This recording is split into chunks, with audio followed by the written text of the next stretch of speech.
अस्सलामुअलैकुम dear students, my name is Hasan Raza. So students, आज हम इस चैप्टर को मुकम्मल तौर पर ख़त्म कर देंगे।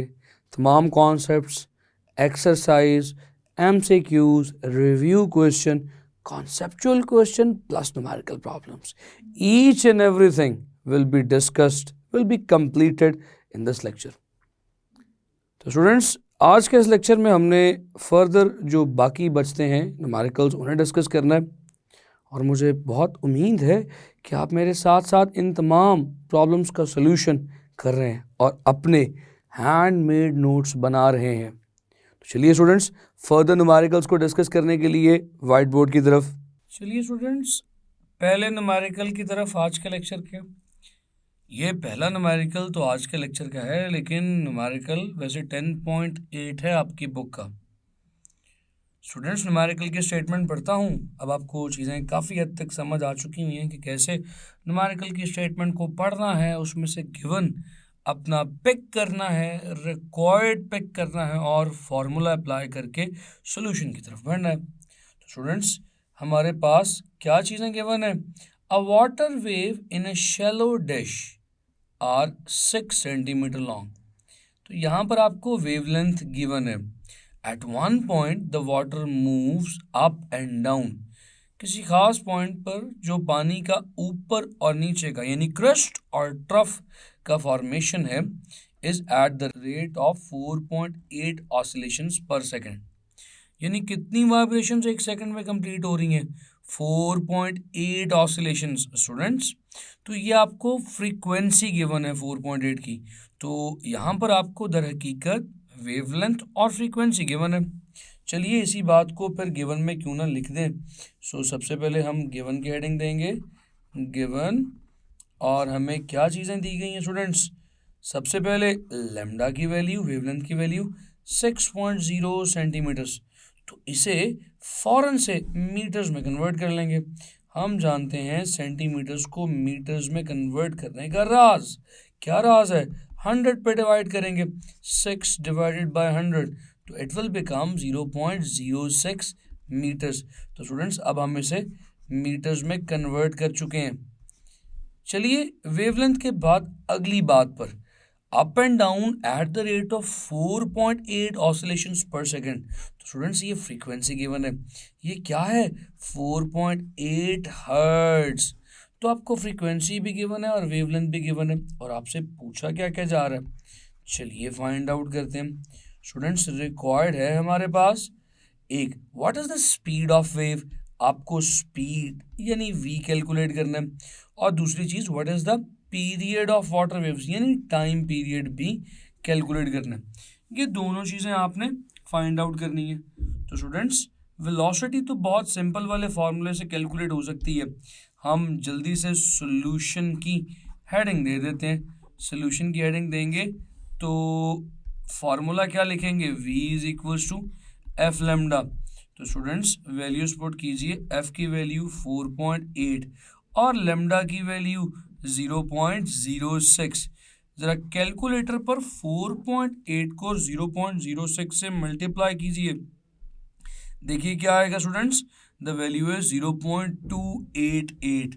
सो 0.288 metres per second will be the value of velocity of the water waves. तो स्टूडेंट्स, ये तो आपकी पहली रिक्वायर्ड वाली चीज़ कैलकुलेट हो गई। अब आपको अगली टाइम पीरियड की वैल्यू भी कैलकुलेट करनी है। स्टूडेंट्स, टाइम पीरियड क्या है? आप जानते हैं inverse of frequency. So t is 1/f। इसमें भी सिंपल वैल्यूज ही पुट करनी है।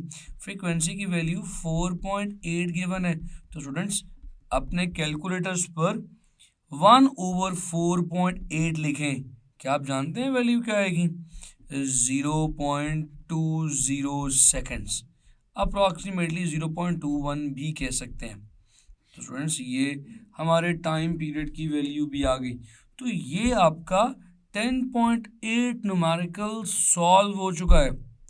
अब बढ़ते हैं इसे अगले न्यूमेरिकल की तरफ।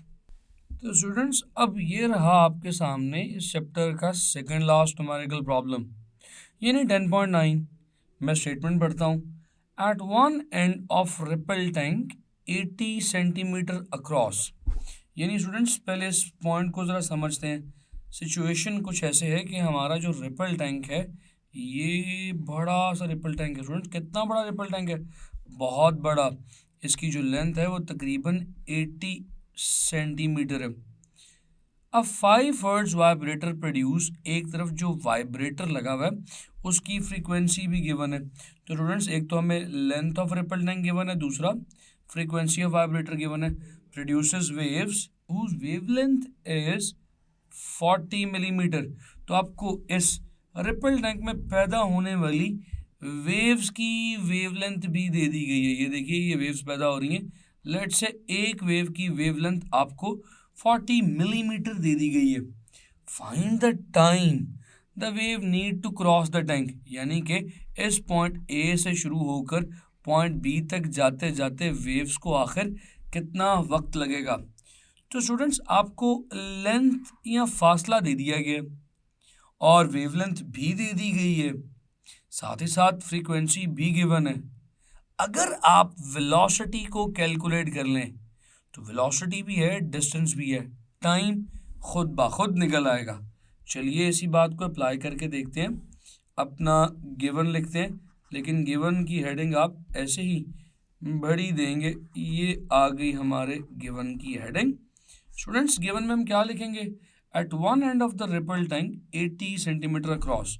तो गिवन में हमें डिस्टेंस गिवन है, so the value of distance is 80 centimetre. और स्टूडेंट्स इसके साथ ही फ्रीक्वेंसी भी गिवन है, एफ कितनी 5 हर्ट्ज, और जो वेव्स प्रोड्यूस हो रही हैं उसकी वेवलेंथ 40 मिलीमीटर है।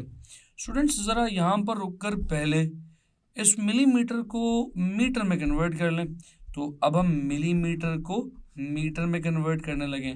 याद रखिएगा स्टूडेंट्स, मैंने पहले बताया था कि सेंटीमीटर को मीटर में कन्वर्ट करने के लिए 100 पे डिवाइड करते हैं, लेकिन अब मिलीमीटर है तो मिलीमीटर्स को मीटर में कन्वर्ट करने के लिए 1000 पे डिवाइड करेंगे। लेकिन क्यों, कॉन्सेप्ट भी तो सीखना है स्टूडेंट्स। मिली की वैल्यू, मिली प्रीफिक्स की वैल्यू 10 की पावर -3 होती है। तो 1 मिलीमीटर का मतलब क्या है स्टूडेंट्स? 10 की पावर -3 मीटर्स, यानी 1 मिलीमीटर इज इक्वल्स टू इस 10 की पावर -3 को 1/10 की पावर 3, यानी कि 1/1000 कह सकता हूँ। तो इसी वजह से 1 मिलीमीटर क्योंकि 1/1000 मीटर्स के इक्वल है, तो स्टूडेंट्स 40 मिलीमीटर्स किसके इक्वल होंगे? इसी एतबार से 40 मिलीमीटर्स के लिए हम 40 को 1000 पे डिवाइड कर देंगे। तो इसको अगर 1000 पर डिवाइड कर दें तो इट विल बिकम मीटर। क्या वैल्यू आएगी? The value will be 0.04 metre. तो स्टूडेंट्स हमारे पास वेवलेंथ की वैल्यू अब मीटर्स में कन्वर्ट हो चुकी है। स्टूडेंट्स आपके पास वेवलेंथ तो आ चुकी है, डिस्टेंस भी है, फ्रीक्वेंसी भी है। तो चलिए अब रिक्वायर्ड लिख लेते हैं। अब हमें क्या क्या चीज़ें फाइंड आउट करनी है? स्टूडेंट्स सिर्फ एक ही चीज़ फाइंड आउट करनी है, टाइम। कितना वक्त लगेगा इन वेव्स को एक एंड से दूसरे एंड तक जाते हुए। तो चलिए सोल्यूशन की तरफ। सोल्यूशन में हमने अभी कहा कि हम सबसे पहले वेलोसिटी को कैलकुलेट करेंगे। अगर हम वेलोसिटी को कैलकुलेट करने में कामयाब हो गए तो डिस्टेंस तो है तो वेलोसिटी भी आ जाएगी, तो टाइम कैलकुलेट करना बहुत आसान हो जाएगा। सो स्टूडेंट्स वेलोसिटी कैसे निकलेगी? v is equals to F lambda. तो स्टूडेंट्स एफ की वैल्यू क्या है? 5। लेमडा की वैल्यू क्या है? 0.04। तो जल्दी से वेलोसिटी की वैल्यू अपने कैलकुलेटर पर सॉल्व करके बताएं। स्टूडेंट्स आपको 0.04 को मल्टीप्लाई करना है विद 5, तो ये 0.2 आएगा। So the velocity is 0.2 metres per second. तो इसे एक बॉक्स में बंद करते हैं। हमारी वेलोसिटी आ चुकी है स्टूडेंट्स। सो अगर वेलोसिटी हो तो वेलोसिटी का फॉर्मूला क्या है? डिस्प्लेसमेंट। अच्छा स्टूडेंट्स इसको हम डिस्टेंस भी लिख सकते हैं, इससे कोई फ़र्क नहीं पड़ेगा क्योंकि स्ट्रेट लाइन में दोनों, तो डिस्टेंस और डिस्प्लेसमेंट की वैल्यू सेम होगी। So displacement over time. अब यहाँ पर टाइम किसके इक्वल निकल आएगा? डिस्प्लेसमेंट ओवर वेलोसिटी, क्योंकि ये टाइम इस वेलोसिटी की जगह पे जा सकता है और वेलोसिटी इसकी जगह पर नीचे आ सकती है। तो वैल्यूज पुट कर दीजिए स्टूडेंट्स, यहाँ पर 80 सेंटीमीटर है। अब मैं इसको डायरेक्टली कन्वर्ट करने लगा हूँ, 80 सेंटीमीटर को मीटर्स में कन्वर्ट करेंगे तो ये 0.8 मीटर्स बन जाएगा।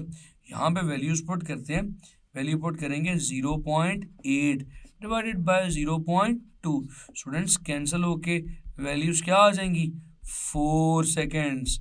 कैलकुलेटर पर आप इस वैल्यू को वेरीफाई कर सकते हैं।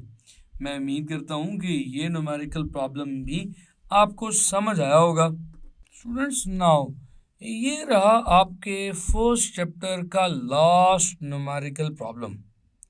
मैं न्यूमेरिकल प्रॉब्लम की स्टेटमेंट फिर से आपके सामने पढ़ूंगा और आप सीखेंगे कि कैसे गिवन, रिकॉर्ड और सॉल्यूशन को कैलकुलेट करना है। So what is the wavelength of radio waves. तो यहाँ पर स्टूडेंट्स क्या चीज़ फाइंड आउट करनी है, वेवलेंथ ऑफ रेडियो वेव्स।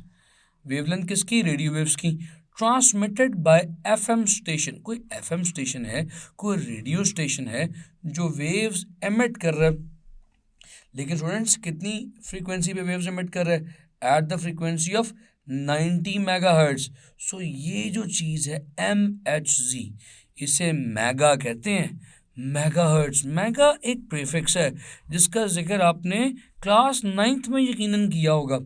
यहाँ पे मेगा की वैल्यू 10⁻6 होती है। तो स्टूडेंट्स आपको फाइंड आउट क्या करना है, क्या क्या चीज़ फाइंड आउट करनी है, wavelength of the wave. The speed of the wave is 3 × 10⁸8 metres per second. तो आपको स्टूडेंट्स एक तो फ्रीक्वेंसी गिवन है, दूसरा स्पीड गिवन है। तो चलिए हम गिवन लिखना शुरू करते हैं। हमें क्या क्या चीज़ें गिवन है students, first of all we are given with frequency. Students गौर से देखिएगा मैं क्या लिखता हूँ, फ्रीक्वेंसी इज 90 की कैपिटल M है, 90 mega hertz. Hz is a unit of hertz. So mega क्या है स्टूडेंट्स, हमें बता दिया गया है 1 मेगा। M कैपिटल M 10⁻6 के इक्वल होता है। तो स्टूडेंट्स जल्दी से लिख लें, फ्रीक्वेंसी किसके इक्वल आ जाएगी, 90 मल्टीप्लाई बाय 10⁻6 हर्ट्ज के इक्वल। इससे आगे चलते हैं, हमें और भी चीज़ गिवन है, स्पीड भी गिवन है। स्पीड को v से रिप्रेजेंट किया जाता है, तो v किसके इक्वल आ जाएगा स्टूडेंट्स, 3 × 10⁸8 मीटर्स पर सेकंड के इक्वल आ जाएगा। तो चलिए रिक्वायर्ड पर अब हम क्या फाइंड आउट करने लगे हैं स्टूडेंट्स, रिक्वायर्ड है what is the thing which we need to calculate, wavelength. तो स्टूडेंट्स लेमडा की वैल्यू हमें फाइंड आउट करनी है। तो चलिए इस लेमडा को कैलकुलेट करते हैं। लेमडा फाइंड आउट करना है, सोल्यूशन की हेडिंग दे देते हैं। सोल्यूशन में हम क्या फॉर्मूला यूज करेंगे, आप जानते हैं, v is equals to F lambda. तो स्टूडेंट्स लेमडा किसके इक्वल आ जाएगा, ये f नीचे आके v के डिवाइड हो जाएगा, v ओवर f। हम इस फॉर्मूले की मदद से लेमडा यानी वेवलेंथ को कैलकुलेट करेंगे। चलिए करते हैं। Lambda is equals to v की वैल्यू क्या है, 3 मल्टीप्लाई बाय 10⁸8। फ्रीक्वेंसी क्या है स्टूडेंट्स, 90 मल्टीप्लाई बाय 10⁻6। स्टूडेंट्स यहाँ पर मैं डायरेक्ट कैलकुलेटर से भी कैलकुलेशन कर सकता हूँ, लेकिन मैं आपको मैथमेटिक्स का एक रूल सिखाना चाहता हूँ। आप सबसे पहले 3 और 90 की फ्रैक्शन को सेपरेट कर लें और इस 10⁸8 और 10⁻6 की फ्रैक्शन को सेपरेट कर लें। स्टूडेंट्स याद रखिएगा, ऊपर और नीचे अगर दोनों तरफ मल्टीप्लिकेशन हो रही हो तो फ्रैक्शंस को सेपरेट किया जा सकता है। अब ऊपर 10⁸8 है, नीचे 10⁻6 है। स्टूडेंट्स याद रखिए, अगर बेसिस सेम हो तो डिवीजन हो रही हो तो नीचे वाली वैल्यू ऊपर जाके पावर में से माइनस हो सकती है। तो मैं ये लिख सकता हूँ अपने मैथमेटिक्स के नॉलेज को यूज़ करता हुआ, 3/90 as it is multiply by 10⁸8 minus 6। तो स्टूडेंट्स ये क्या बन जाएगा, 3/90 मल्टीप्लाई बाय 10⁻2। स्टूडेंट्स इसे फर्दर यूँ लिख सकता हूँ, 3 मल्टीप्लाई बाय 100/90। 10⁻2 को 100 कहा जा सकता है। अब एक ज़ीरो इससे कैंसिल हो जाएगा और हमारे पास 30 डिवाइडेड बाय 9 की एक फॉर्मेशन बन जाएगी। अगर आप कैलकुलेटर पर करना चाहें तो कैलकुलेटर पर भी कर सकते हैं, और अगर कैंसलेशन करके करना चाहें तो भी कर सकते हैं। वैल्यू ऑफ वेवलेंथ आपके पास आ जाएगी तकरीबन 3.33 मीटर्स। स्टूडेंट्स, मैं उम्मीद करता हूं कि ये वैल्यू ऑफ वेवलेंथ आपकी आ चुकी होगी और आप इस क्वेश्चन को समझ भी चुके होंगे। स्टूडेंट्स, हमारे तमाम न्यूमेरिकल प्रॉब्लम्स सॉल्व हो चुके हैं और मैं बहुत कॉन्फिडेंट हूँ कि अब ये न्यूमेरिकल प्रॉब्लम्स आपकी फिंगर टिप्स पे होंगे। स्टूडेंट्स, जैसे आपने इन तमाम प्रॉब्लम्स का सलूशन किया, आने वाले तमाम चैप्टर्स और उनके प्रॉब्लम्स भी आपको ऐसे ही आ जाएंगे। बस all you need to do is practice. आपको सिर्फ करना ये है कि रोज़ का काम रोज़ करना है, अपने आप को मोटिवेटेड रखना है और ऐसे ही काम करते चले जाना है। स्टूडेंट्स, अब हमारी मुलाकात होगी अगली बार अगले चैप्टर के साथ, नए कॉन्सेप्ट के साथ। अपना बेइंतहा ख्याल रखें। मिलूंगा आपसे अगले चैप्टर की डिस्कशन में। See you next time. Good bye.